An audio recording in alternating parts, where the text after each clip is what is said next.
नमस्कार. श्री स्वामी समर्थ सर्वांना. आजच्या व्हिडिओमध्ये तुम्हा सगळ्यांचं खूप खूप स्वागत आहे. स्वामी तुम्हा सगळ्यांना कायम सुखी ठेवो ही स्वामीचरणी प्रार्थना करते आणि आजच्या व्हिडिओला सुरुवात करते. तर आजचा व्हिडिओ असा आहे की आता वर्षातील शेवटची मोठी अमावस्या आहे. तर ही अमावस्या शुक्रवारच्या दिवशी आहे, जिला आता बऱ्याच ठिकाणी वेळ अमावस्या असेही म्हणत असतात. कारण की ही अमावस्या अत्यंत महत्त्वाची आहे, कारण की ही वर्षातील शेवटची जरी असेल तरीही या दिवशी मग आंबील, भज्जी, रोडगे ही जी पद्धत आहे, तर ही पद्धत बनवण्याची प्रत्येक भागांमध्ये वेगवेगळी आहे. तर आंबील बीज असं पण म्हटलं जातं या अमावस्येला.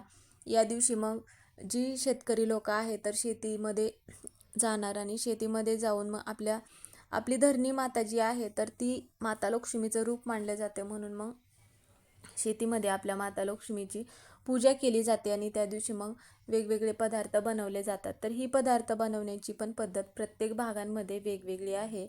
आंबील बनवली जाते, तर काही ज्या सगळ्या भाज्या आहेत तर त्या भाज्या एकत्र करून त्याची मिक्स भाजी बनवली जाते. तर रोडगे बनवले जातात, दिवे, कानवले ही पद्धत तर प्रत्येकान ठिकाणी वेगवेगळी आहे. आता ज्या ठिकाणी जो भाग बदलला त्या भागांमध्ये त्या भागातील पद्धत ही वेगवेगळीच असते. तर मग आपल्याकडे ज्या पद्धतीने ही अमावस्या साजरी केली जाते त्या पद्धतीने मग तुम्ही तुमच्याकडे हा आजचा दिवस जो आहे तर तो साजरा करायचा आहे. आता वर्षातील ही शेवटची अमावस्या का म्हटली जाते, कारण की इंग्रजी महिन्यानुसार हा डिसेंबर महिना आहे आणि या इंग्रजी महिन्यानुसार हे इथून पुढे जे आहे तर ते 2026 हे वर्ष चालू होईल. म्हणून मग वर्षातील शेवटची अमावस्या असे म्हटले जाते.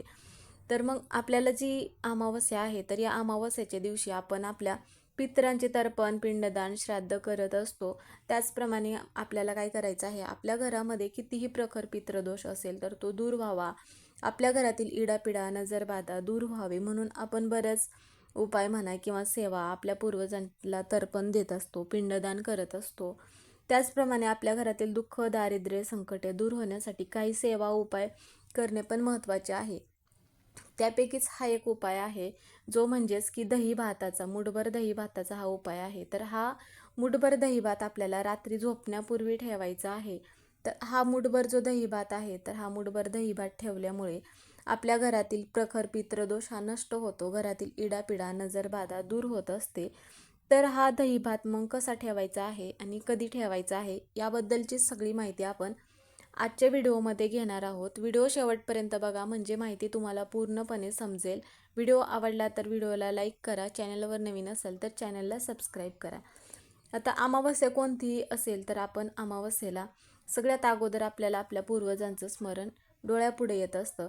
पूर्वजांची सेवा म्हणा किंवा पूर्वजांना तर्पण, पिंडदान, श्राद्ध हे आपण करतच असतो.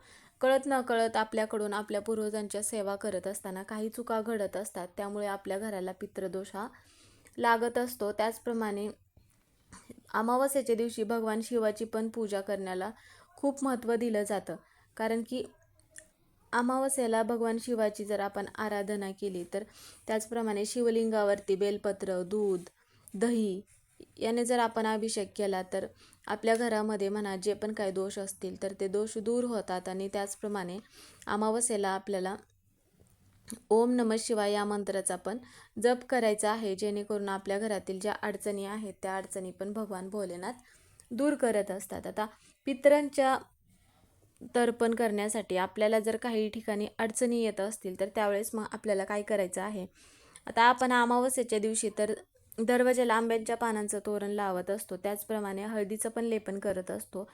आणि मग आपल्याला काय करायचं आहे, आता आपल्या घरामध्ये एखादी व्यक्ती अशी असते की ती सतत आजारी असते, त्या व्यक्तीचा आजार पण बरं होत नाही, सतत काय ना काय इडापिडा आहे, नजरबाधा आहे, आपण खूप प्रयत्न केले, खूप दवाखाने केले, तरीही त्या व्यक्तीचं जर आजार पण बरं होत नसेल तर आता पिंपळाच्या झाडाला आपल्याला एक वस्तू अर्पण करायचा आहे, कारण की भगवान श्रीकृष्णाचा वास पिंपळाच्या झाडामध्ये असतो. म्हणून मग त्या व्यक्तीचा आजार पण बरं होण्यासाठी मदत होत असते. माता लक्ष्मीचाही वास पिंपळाच्या झाडामध्ये असतो.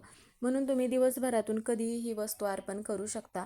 त्यासाठी शक्यतो आपल्याला सायंकाळीच हा उपाय करायचा आहे, कारण की सायंकाळी उपाय केल्यामुळे प्रभावी ठरत असतो. एक तांब्या भरून जल घ्यायचा आहे आणि त्यामध्ये आपल्याला थोडंसं गंगाजल टाकायचं आहे, थोडीशी साखर, हे एकत्र घेऊन जिथे कुठे पिंपळाचा वृक्ष असेल तिथे जायचं आहे. तिथे गेल्यानंतर सगळ्यात अगोदर हे जे जल आहे तांब्या भरून घेतलेलं, तर पिंपळाच्या वृक्षाला अर्पण करायचं आहे. आणि त्यानंतर आपल्याला काय करायचं आहे की जात असताना घरून एक दिवा घेऊन जायचा आहे. आता जर तुम्ही कणकेचा दिवा घेतलात तर हरकत नाही, किंवा एखादी पंती वगैरे घेऊन जायचं आहे. आणि तिथे आपल्याला त्या झाडाखाली दिवा प्रज्वलित करायचा आहे. आणि दिव्यामध्ये आपल्याला थोडेसे काळे तीळ टाकायचं आहे, कारण की काळे तीळ पूर्वजांना अत्यंत प्रिय असतात. घरातील नकारात्मकता दोष दूर होण्यासाठी मदत होत असते. काळे तीळ हा आपल्या पूर्वजांचा अत्यंत प्रिय आहार आहे असे म्हटले जाते.